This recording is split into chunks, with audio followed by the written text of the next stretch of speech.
Welcome to Off the Hanger, the fashion podcast where we delve deep into our guests' wardrobes, finding out the favourite fashion pieces and the stories behind them. This week's guest is international property entrepreneur Sophie Tannous. Now, before we get started, if you could like, subscribe, leave a rating, comment, follow, do all of those things, or any of those things, that would be much appreciated. I hope you enjoy this episode. Sophie, thank you so much for being part of Off the Hanger. It is really, really lovely to talk to you this morning.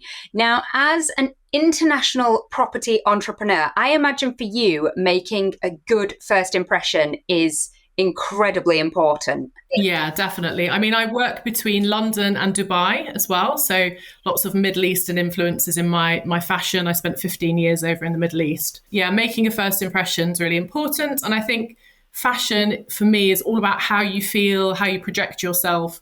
And I'm in quite a male-dominated industry as well. So having that sort of fashion forward, a bit of edge in what I'm wearing really makes me feel confident and powerful in a room. And also, it really makes you stand out as well. So you stand out amongst the sea of men in their undoubtedly boring black suits. Yeah, 100%. I think fashion basically is all about the way you feel at the end of the day. I've always loved fashion. So yeah, it's a big part of my life. And did that start from childhood? Have you got an earliest fashion memory from your childhood? Yeah, I mean, I think the joy of fashion was definitely there when I was a child. I can remember, having these beautiful burgundy patent leather, sort of iridescent leather shoes. And I can remember putting them beside my bed on my bedside table so that they would be the first things that I saw when I opened my eyes. I mean, it was to that level. And I was very lucky. My mum's actually a very talented dressmaker. So I'm the same today, actually. I've always followed trends, but I'd always like to put my own design or spin on things. So I can remember being about 7 years old and bomber jackets were all the rage. And I designed a bomber jacket that she made for me, which was sort of white satin, very impractical, but with a sort of shell pink lining, satin lining. And then she appliqued all these shells on the back. And it was just so beautiful. I can remember feeling, $1 million when I wore that and got lots of compliments. So yeah, it's always been a part of my life. And how incredibly lucky to have a mum who is so talented who could make that, because a bomber jacket is no mean feat. Yeah, I mean, some of the things she's made over the years have been, gravity-defying dresses and things for prom. And yeah, we're very lucky to have her. Very talented. I don't have those talents. What's the oldest thing in your wardrobe? I like vintage pieces. So I have a lot of vintage designer bags. I have somebody who actually sources me designer bags because I always like, probably, with the bomber jacket start in my life, I've always liked bespoke items or items that are quite hard for people to get. Mm-hmm. I sort of covet those items. I'd say probably super old item in my wardrobe is my cameo that I inherited from my great-great-grandmother. I'm not sure if you can see it on the screen here. It's oh wow, it's sort of beautiful. Yeah, it's actually in a necklace, and I don't really wear necklaces, so I'm currently looking for somebody to turn that into a ring. I quite like sort of a statement ring. This is a Louis Vuitton, and I think it would look pretty good as a ring, actually. So yeah, I'm just looking for somebody to customize that for me at the moment, but that's super old. Oh, and I love that it's got a story with it. I love that it's part of something from your family and it's been passed down. And actually, if you then wear it as a ring, loads of people are going to really take notice of it because it's quite an unusual way to have a cameo. Yeah, and it's a shame for it to sort of just sit in a safe and never be used. It needs to be appreciated, I think. So yeah. What would you say is the piece in your wardrobe that gets the most compliments? I'd probably say my designer bag collection. As I said, I like lots of sort of limited edition and unusual bags. And I've got an item here actually that I'm getting a lot of compliments on lately. And I'd basically seen a movie with Rosamund Pike, and she had this stunning trench coat, which was sort of all pleated at the back. I sourced one in Sandro in Marbella, and unfortunately it was completely out of stock. So I bought this one. Not sure if you'd be able to see, but it's an All Saints piece, mm-hmm. and it has these huge bubble sleeves, wow. 3/4 bubble sleeves, epaulettes, quite unusual asymmetrical detailing. And it's a sort of a swing shape as well. So you can see the opening at the back. So I get a lot of compliments on that. And I think it's quite a versatile piece as well in terms of, dressing it up with heels. It looks really nice for a day in London. Equally, it looks great on the weekend with some sort of white trainers. And it's got that really modern feel to it because it's collarless. It's not a traditional trench coat with the, usual collar and the storm flaps and everything else. It's really unique. I love it. It's such a great piece. Yeah, thank you. Now, you've mentioned your designer bag collection. What is the most expensive piece you own? Is it a bag? Yes. Surprise, surprise. Basically, I have quite an extensive Chanel bag collection. So that would definitely be my most expensive pieces. I've got one here. It's quite a huge, classic Chanel, very soft, buttery leather. And, the classic handles. But I've got a whole collection of those. And I just think it's although they're expensive, they're a really good investment piece and they really elevate any kind of outfit, really. So they're a good investment. Yeah, that's my most expensive piece. That's it. You can be wearing something that is top to toe high street or charity shop or vintage, but the moment you put it on that designer bag with it, it really lifts it and elevates it. And everybody just assumes that the rest of your outfit matches the price tag of the bag. Definitely. Yeah. Just gives it another dimension, really, doesn't it? Yes. Now, what's the newest piece that you own? So in my job, I go to lots and lots of events. And they're normally quite opulent events, and I don't really like to wear the same piece twice. So I get photographed at them too. But I'm not a fan of fast fashion and throwaway fashion. So what I tend to do is source designer pieces that have been pre-loved, and then I will wear it to an event, be photographed, and then I will, sell that on. So probably my newest piece would be a Nadine Marabi dress. Mm-hmm. It hasn't even arrived as yet. That's on order, but I love her dresses, her evening gowns, and I love the designs. I mean, she's half Lebanese, half English. So that fusion of Middle East and British works really well for events both here and in Dubai. So yeah, my newest piece is a Nadine Marabi dress. I went to her sample sale last year and oh my God, it was just the best thing. There was it was incredible. There were sequins everywhere. Everything was fabulous. And actually, more so than any other sample sale that I've ever been to, the people who went to that sample sale were all just lush. In the changing room, it was communal changing room. Everybody was trying things on and they were going, can you help me zip into this? And what do you think about that? And there was this real kind of camaraderie of everybody trying on these fabulous pieces, looking amazing. And it was just, it was excellent. I love her brand. She just made me too. The cut of things as well, when you wear them, I think is super flattering, really empowering. It's sexy without being over the top. I think she's just absolutely kind of nailed it. She's so good. Definitely, yeah. And there's something for everyone as well. And you just feel $1 million when you're wearing one of her pieces, I think. So yeah, I agree. Are you quite sentimental when it comes to the pieces in your wardrobe? Do you have a most sentimental piece? I'd say my most sentimental piece is probably my bridal crown / tiara. I have it here, actually. I got married in Lebanon. And the weddings there are huge and, very opulent. And I wanted a big crown to sort of emulate the way I was feeling on the day, like a queen, basically the queen of my day. And unfortunately, in the bridal boutiques, I found that, bridal tiaras are quite subtle, and that wasn't what I was looking for. So I actually ended up getting one made by a UAE designer in a boutique in Dubai Mall. So yeah, I mean, that's my most sentimental piece. And actually, during COVID, there were a couple of Zoom calls, the time when we were all sort of in tracksuit bottoms and never leaving the house. And I actually wore the tiara for a couple of Zoom calls with some silky pajamas just to sort of make myself feel, slightly glamorous in those times. So yeah. I love that. I love that fashion can do that. And that's a real true sense of when we do things like that we're wearing something for us.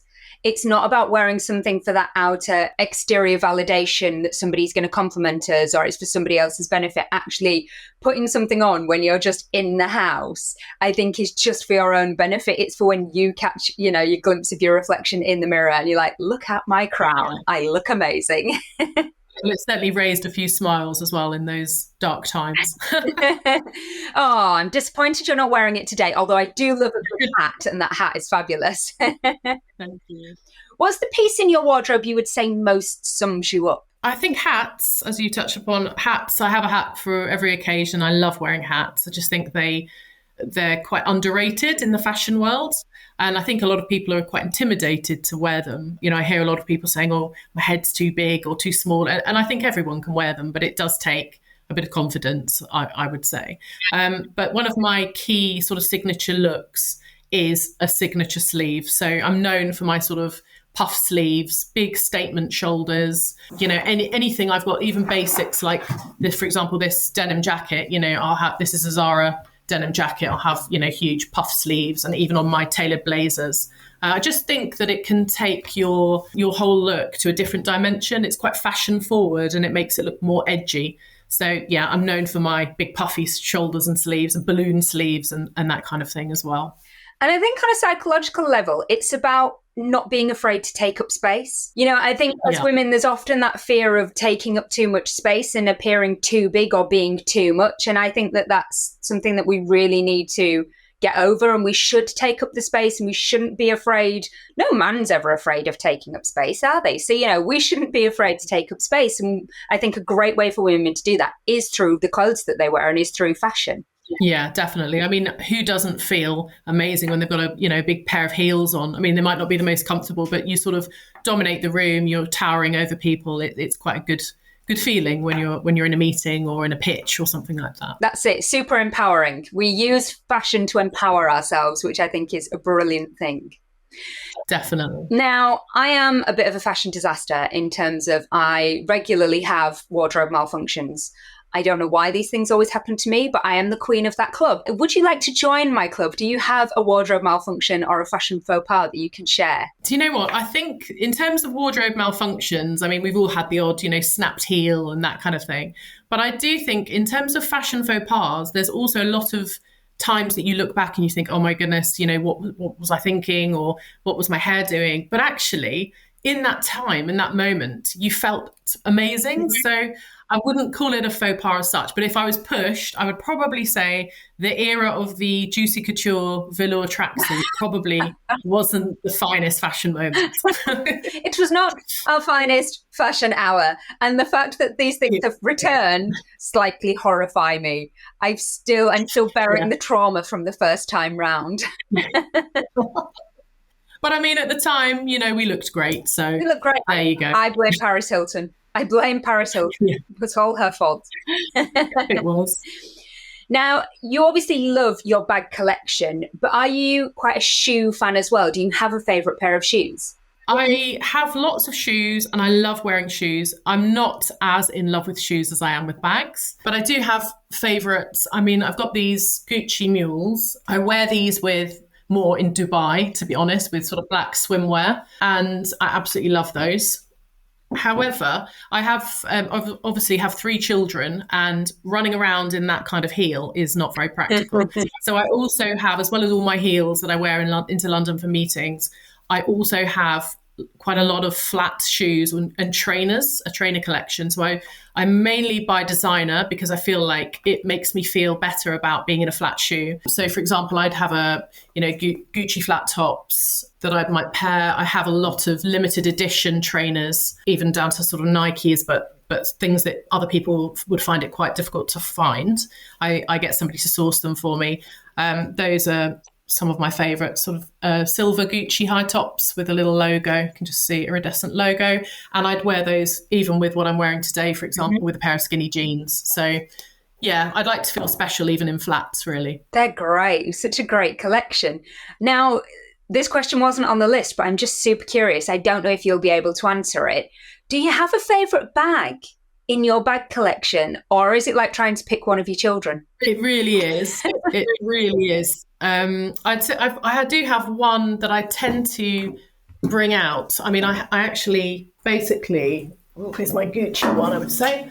So I've got like a Gucci sort of quite a sporty bag that I use quite a lot. But I'd say probably one of my favourites is my good old Dior saddle bag. And I used this in a recent photo shoot, actually, in Dubai, slipped it into the photographs. And I just like it because it's sort of denim. It looks good with a suit. or jeans really. So that's quite a versatile piece, I would say. But yeah, it's very difficult to narrow that down. And is your saddlebag from the first time round, or is it a recent one? So yeah, this one is a vintage. So this is from the first time around. I prefer them to the new ones. I'm not really that into the new ones, to be honest. So yeah, that's probably why it's special as well. I had 3 of them first time round, and then I got rid of them all. And now they came back and I was like, oh, I'm an idiot. Although they're just quite unusual. Yeah, I don't really know that they would be my style now. I had a pink one, I had a denim one that had all like little butterflies on it, and then I had a monogram one similar to that but in a different colour. And yes, I no longer possess them because oh well, never mind. There will always be those things. I've learned from my mistakes and I now do tend to hang on to my pieces a bit more. So is there a dream fashion item that you don't currently own that you would love to have? Yes, I'd say that I would like to next start a Birkin collection. Excellent. I think a Birkin bag collection. I think it's a must in a lifetime. Oh, so do you have a Birkin already? Do you have a start? I don't currently. I like the larger size, and I do have somebody who sources Birkins that are, quite hard to come by. But I had a friend actually whose mother used to be on the waiting list with Victoria Beckham, and she would have all of these incredible limited edition Birkin bags, and we'd be allowed to sort of take them out when we were much younger. So definitely it's on my bucket list to start that collection next. I'm done with the Chanel collection, onto the Birkins, I think. Oh, fabulous. I love it. And do you have a piece of fashion advice that you would have given to your younger self? I probably don't. Probably, be yourself. I think I've always been quite confident. So I would just say, do what you're doing. But one fashion tip I probably would give to others, I think people can be quite intimidated by fashion. And I have a lot of people that say to me, oh, you must have spent hours getting ready and that kind of thing. And that, I'm running a business. I have 3 children. I don't have time to spend hours and hours. So I would say invest in a good capsule wardrobe. So you've got some key pieces that you can pull out and even if you've got a sort of t-shirt and leggings, you can put a lovely coat on and some great shoes and, you're good to go. So I think, just investing that time to get some key pieces in your wardrobe that are easy and fuss-free in the morning to throw on, that make you feel and look super, super glam or super edgy, whatever look you're going for. I think it can, really boost your confidence. That's excellent advice. I love that. Great piece of advice. Oh, thank you so much for being on Off the Hanger. It's been a real delight talking to you, and I cannot wait to see your Birkin collection. Next podcast, I'll bring it. The return episode, it'll be all about the Birkin collection. Thanks so much for having me, Emma. It's been really fun. Thank you. Well, I hope you enjoyed that. If you did, please remember to check out some more of Off the Hanger.